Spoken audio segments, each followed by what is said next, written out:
बहनों और भाइयों, मैं हूं आपका होस्ट जटाशंकर पंडित जी। आज इस एपिसोड में रामचरितमानस के बालकांड में ब्राह्मण संत वंदना की चौपाई।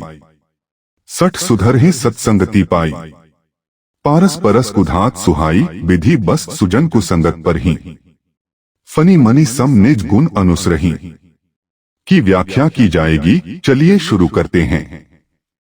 सत्संगति का प्रभाव, पारस और लोहा का उदाहरण। सत्संगति, जिसे अच्छे लोगों के साथ समय बिताना कहते हैं, हमारे जीवन को न केवल सांस्कृतिक रूप से समृद्ध बनाती है बल्कि नैतिक और चारित्रिक दृष्टि से भी हमें बेहतर बनाती है। तुलसीदास जी के दोहे सठ सुधर ही सत्संगति पाई में इस अवधारणा का सुंदर वर्णन है। दोहे के अनुसार जैसे पारस के स्पर्श से लोहा सोने में परिवर्तित हो जाता है, वैसे ही बुरे स्वभाव वाले व्यक्ति अच्छे लोगों की संगति से सुधार जाते हैं। इस प्रकार सत्संगति हमारे जीवन को संवारती है और हमें सकारात्मक दिशा में मार्गदर्शन करती है। पारस के साथ लोहे का उदाहरण बहुत ही महत्वपूर्ण है। इसे समझने के लिए पहले हमें पारस के गुणों को जानना होगा। पारस एक प्रकार का रत्न है जिसे छूने से लोहा सोने में परिवर्तित हो जाता है। यह परिवर्तन जादुई नहीं बल्कि रासायनिक प्रक्रिया का परिणाम है। इसी प्रकार जब कोई व्यक्ति अच्छे लोगों के साथ समय बिताता है तो उसकी सोच, आदतें और दृष्टिकोण भी बदलते हैं। यह परिवर्तन तात्कालिक नहीं होता, लेकिन सतत प्रयास और निरंतर सत्संगति से यह संभव होता है। सत्संगति का प्रभाव दूरगामी होता है। जब हम अच्छे लोगों के साथ समय बिताते हैं तो उनके गुण, विचार और आदतें हमारे जीवन में भी परिलक्षित होने लगती हैं। अच्छे लोग हमें सकारात्मक सोच, धैर्य, प्रेम और सेवा के गुण सिखाते हैं।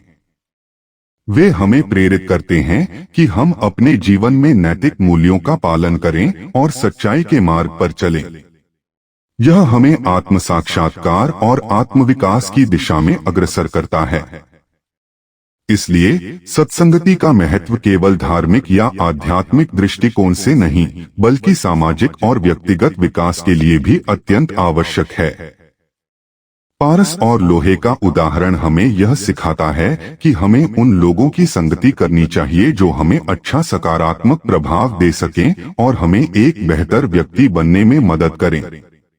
तुलसीदास जी रामचरितमानस में यह बताते हैं कि सज्जन व्यक्ति चाहे जिस भी परिस्थिति में हो अपने गुणों को नहीं छोड़ता। इसे समझाने के लिए वे दैवयोग का उल्लेख करते हैं, जो दर्शाता है कि नियति के कारण अगर एक सभ्य व्यक्ति कुसंगति में भी पड़ जाए तो भी वह अपनी मूल प्रकृति से नहीं परे जाता। उदाहरण स्वरूप जैसे सांप की मणि उसकी संगति में रहकर भी अपनी सुंदरता और गुण नहीं छोड़ती, वैसे ही सज्जन व्यक्ति का स्वभाव दैवयोग से प्रभावित नहीं होता। असली गुणों का अपरिवर्तनीय स्वरूप। सज्जन व्यक्ति का मार्गदर्शन उनके आंतरिक गुणों से होता है, जो किसी भी प्रकार की बाहरी कुसंगति से अप्रभावित रहता है। उनके आचरण में स्थायित्व और सकारात्मकता होती है जो उन्हें अलग और विशिष्ट बनाती है। उनकी सकारात्मकता न सिर्फ उन्हें कुसंगति से दूर रखती है बल्कि उनके आसपास के व्यक्तियों पर भी सकारात्मक प्रभाव डालती है। वे अपने नैतिक और चरित्रशील गुणों को बनाए रखते हैं, जिससे वे उदाहरण स्वरूप साबित होते हैं कि सच्चे अच्छाई का स्वभाव बदलता नहीं है। इसके अतिरिक्त सज्जन व्यक्ति की सकारात्मकता उसे हर परिस्थिति में सशक्त और आत्मानंदित रखती है। उनके विचार और कर्म नियमितता में पूरी सजगता और संयम रखते हैं। यह गुण सामाजिक सरोकारों और व्यक्तिगत संबंधों में भी स्पष्ट दृष्टिगोचर होता है। उनके आंतरिक सामर्थ्य का स्पष्ट संकेत मिलता है कि असली गुण अस्थायी प्रभावों से अप्रभावित रहते हैं। इस प्रकार कुसंगति का सज्जन व्यक्तियों पर विपरीत प्रभाव न पड़ना एक महत्वपूर्ण सत्य है। चाहे परिस्थिति कैसी भी हो, उनका आंतरिक सामर्थ्य और सकारात्मक दृष्टिकोण उन्हें सदैव उन्नति और शांति की राह पर अग्रसर रखता है। इस अनुभाग का मुख्य उद्देश्य यही है कि सज्जन व्यक्तियों का सच्चा और स्थायी गुण चाहे कोई भी परिस्थिति हो निर्विवादित और अपरिवर्तनीय रहता है। सत्संगति और कुसंगति जीवन पर प्रभाव और सिख। मानव जीवन में संगति के प्रभाव को कम नहीं आंका जा सकता। सत्संगति और कुसंगति दोनों का हमारे विचारों, व्यवहार और अंततः हमारे जीवन की दिशा पर गहरा प्रभाव होता है। सठ सुधर सत्संगति पाई सूक्ति से यह भली भांति स्पष्ट होता है कि सही संगति व्यक्ति के जीवन को बेहतर बनाने में महत्वपूर्ण भूमिका निभाती है। सत्संगति वह संगति जहां सन्मार्ग और सद्गुणों का पालन होता है, हमें मानसिक और आध्यात्मिक उन्नति की ओर ले जाती है।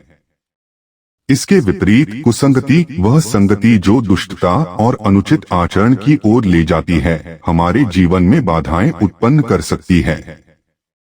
कई बार देखा गया है कि खोटे संगति के प्रभाव से व्यक्ति न केवल अपनी प्रगति खो देता है, बल्कि अपने जीवन के लक्ष्यों से भी भटक जाता है। कुसंगति का प्रभाव व्यक्ति की मानसिकता, नैतिकता और यहाँ तक कि स्वास्थ्य पर भी नकारात्मक प्रभाव डाल सकता है। कई जाने माने उदाहरण और कहानियां इस बात की पुष्टि करती हैं। प्राचीन कथाओं में सत्संगति में आने वाले व्यक्ति ने न केवल अपनी निजता में सुधार किया, बल्कि उसने समाज के लिए भी सकारात्मक योगदान दिया। उदाहरण के लिए संत तुलसीदास जैसे महान विभूतियों का सत्संगति में आना और उनके द्वारा रचित रामचरितमानस जैसे ग्रंथों ने समाज में नैतिक मूल्यों और आदर्शों को प्रेरित किया। दूसरी ओर महाभारत में दुर्योधन और उसके साथियों की कुसंगति ने अंततः कौरवों का विनाश कर दिया। सही संगति का चयन करने का सबसे सही तरीका है अपने आचरण और विचारधारा के प्रति ईमानदारी दर्शाना। सज्जनों के गुणानुसरण का प्रयास, सन्मार्ग और नैतिकता का पालन, सकारात्मक सोच और आत्मचिंतन द्वारा जीवन में सही संतुलन बनाए रखना आवश्यक है। कुसंगति से बचने के लिए स्वयं को पहचानना और अपने चारों ओर सकारात्मक वातावरण बनाना भी जरूरी है। बस आज का एपिसोड यहीं समाप्त करते हैं। अगले एपिसोड में अगली व्याख्या के साथ उपस्थित होंगे। यदि यह व्याख्या आपके हृदय को कहीं स्पर्श कर जाए तो आभार रूप में आप इसे शेयर और लाइक करना बिल्कुल भी न भूलें, ताकि अगले ज्ञानवर्धक एपिसोड का आप लाभ ले पाएं। इसी आशा के साथ आपसे विदा लेता हूँ। जय जय सीताराम।